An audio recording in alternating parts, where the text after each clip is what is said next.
कई दिनों से ये टॉपिक चल रहा है, rural life and society, chapter 3 history का।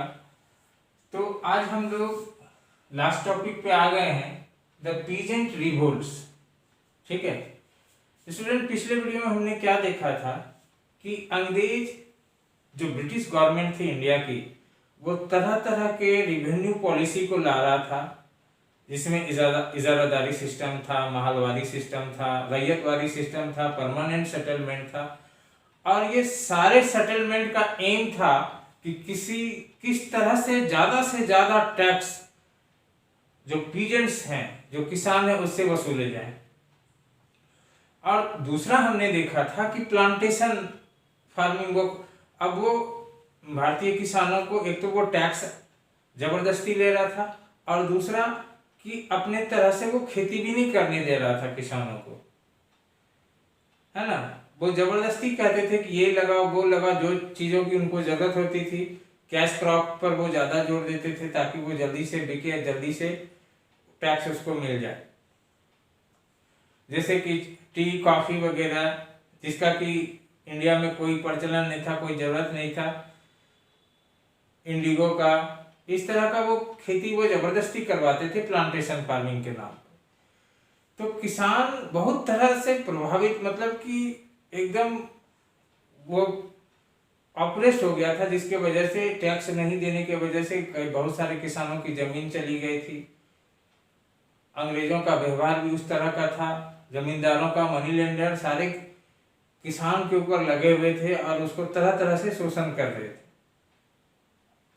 तो ऐसी परिस्थिति में एक ही रास्ता बचता था किसानों के पास, रिवोल्ट का, और उसने किया। ठीक है, तो पीजेंट रिवोल्ट क्यों किया और इसके क्या क्या कारण हुए, इंडिगो रिवोल्यूशन क्या था, रिवोल्ट क्या था, इसके बारे में भी जानेंगे।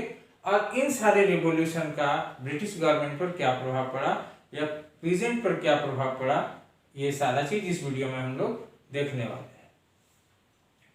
तो सबसे पहले बात करते हैं पीजेंट रिवोल्ट्स का, कि the disposed and oppressed peasants, disposed मतलब कि जिसका की जमीन छीना गया था, एंड ऑप्रेस्ड जिनको की प्रताड़ित किया गया था अंग्रेजों के द्वारा, पीजेंट्स लेड मेनी रिवोल्ट्स, इसने बहुत सारे विद्रोह किए। कहाँ पे, इन बिहार एंड बंगाल, बिहार और बंगाल में। किसके अगेंस्ट में, the Indigo planters, zamindars and money landers. ठीक है, इन सब के खिलाफ किसानों ने विद्रोह किया। कहां पे, बिहार और बंगाल। अब इंडिगो रिवोल्ट, सबसे पहले जानते हैं कि इंडिगो क्या होता है। इंडिगो एक नेचुरल ब्लू डाई होता है, use for cloth, colouring clothes, कपड़े को रंगने में इसकी जरूरत होती है। जैसे नील होते हैं ना, कपड़ा में डालते हैं ना, उजाला नील, नीला कलर, उसी तरह से जब कपड़ा तैयार होता है फैक्ट्रीज में, तो उस पर कोई भी रंग चढ़ाने से पहले नील में उसको डाला जाता है, तब उस पर दूसरा कलर चढ़ता है। It was exported from India from ancient times, प्राचीन काल से ही भारत से इसका एक्सपोर्ट विदेशों में होता था। Indigo was the first crop to be grown on British plantation. तो जब अंग्रेजों को नील की जरूरत हुई, उसको नील चाहिए था फैक्ट्री में, वहां मशीनों का आविष्कार हो गया था यूरोप में, लंदन में, ब्रिटेन में। तो वहां पे वो क्या करते थे कि कपड़े यहाँ से कॉटन खरीद के ले जाते थे, कपड़ा बनाते थे मशीन से। अब कपड़ा बन गया तो उसको रंगने के लिए नील भी चाहिए, तो नील कहाँ से लाएगा। तो पहले जहाँ से आता था वहां से आना बंद हो गया।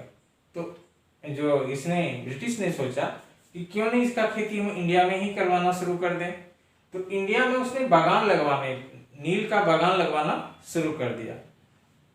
और इसके लिए वो क्या करते थे कि किसानों को फंसाने के लिए वो लोन देते थे किसान को। जो प्लांटेशन कल्टीवेटर होते थे ना, जो प्लांटेशन प्लांटर्स होते थे, मालिक जो होते थे, ब्रिटिश गवर्नमेंट का वो अधिकारी लोग होता था, तो वो प्लांटेशन लगवाते थे। प्लांटेशन के लिए लोन देते थे किसानों, और लोन देने के बाद नील की खेती करवाना शुरू करते थे और कहते थे कि जब तक लोन खत्म नहीं होगा तब तक आपको हम ही को नील बेचना होगा, और वो भी जो रेट हम तय करेंगे उसी रेट में। तो इस तरह से किसान फंस जाते थे उसके जाल में, और उसको लोन चुकाना पड़ता था बहुत कम रेट में। वो नील, उसका जो नील है वो खरीदता था, जिससे उसका कभी लोन खत्म ही नहीं होता था। अगर वो चाहे दूसरे तरीके से कि अगर हम कहीं से पैसा लाके भी इसका लोन अगर खत्म कर दें तो वो भी नहीं हो सकता था। कंडीशन ये था कि नील प्लांटेशन के लिए जो पैसा दिया गया है वो सिर्फ नील के द्वारा ही चुकाया जा सकता है और कोई तरीका नहीं। तो इस तरह से किसानों को फंसा लिया गया, और जो लोग अगर इस तरह से रिफ्यूज कर जाते थे, किसान अगर नहीं करना चाहते थे, तो उसका क्या करते थे कि उसका परिवार को बंधक बना लिया जाता था, उसके घर को जला दिया जाता था, उसे मारा पीटा जाता था। तो तरह तरह से उसको प्रताड़ित तंग किया जाता था, है ना। It was exported from violation of this evoked large scale oppressive measure.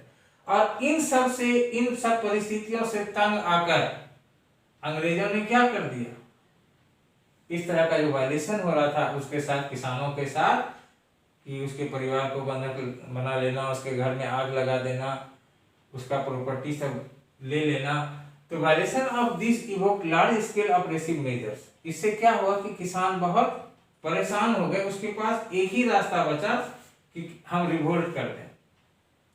और इस पर present of Nadia district of Bengal के नादिया डिस्ट्रिक्ट के किसानों ने विद्रोह कर दिया अंग्रेजों के खिलाफ 1859 में, है ना। और इस रिवॉल्यूशन के जो रिवोल्ट जो हुआ था 1859 में, उसके नेता थे लेड बाय विष्णुचरण विश्वास एंड दिगंबर विश्वास। इसके अलावा और भी बहुत सारे थे, रफीक मंडल वगैरह जो मालदा के थे, पवन ऐसे करके नाम था, और 2-3 नाम थे जो कि इस आंदोलन को लीड कर रहे थे। हाउएवर, लेकिन इन सब का इस आंदोलन का कोई प्रभाव नहीं हुआ। अंग्रेज ने बहुत ही आसानी से इसके विद्रोह को कुचल दिया। ये किसानों ने जो विद्रोह किया था नादिया डिस्ट्रिक्ट में, लेकिन इतना सब कुछ होने के बाद भी however planters were finally forced to shut down their workshop।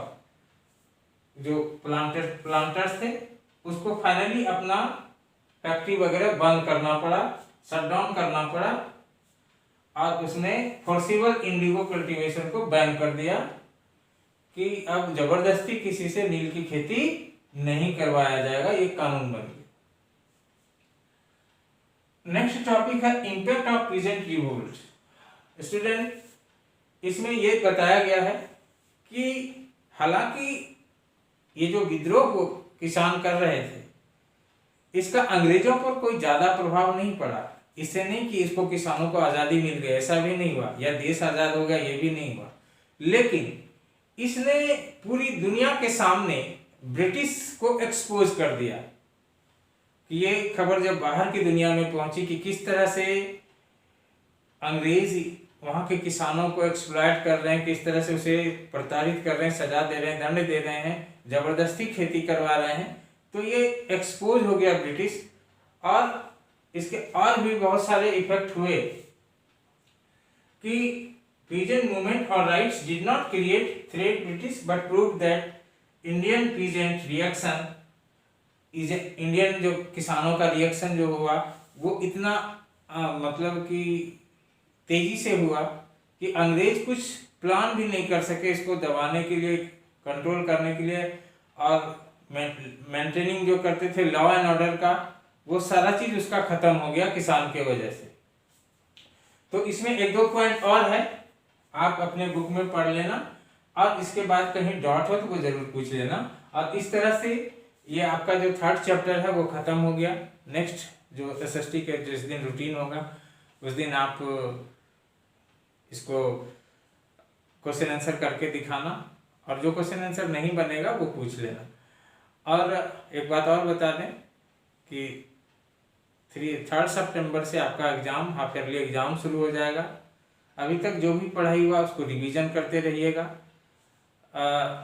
आपका जैसे ही 25 तारीख तक में, 25 अगस्त तक में आपका जो 9th चैप्टर तक हम कंप्लीट कर देंगे, यानी कि ये है आपका 7, 2 चैप्टर और पढ़ाएंगे और उसके बाद आपका उसी चैप्टर से 9 चैप्टर से क्वेश्चन आएगा। ठीक है, किस तरह का क्वेश्चन होगा, कैसे उसको एग्ज़ाम होगा, किस तरह से आपको नंबर मिलेंगे, ये सारा चीज़ हम नेक्स्ट वीडियो में और बताएंगे। ठीक है स्टूडेंट, मिलते हैं फिर अगले वीडियो में नेक्स्ट टॉपिक के साथ। तब तक के लिए बाय एंड थैंक यू।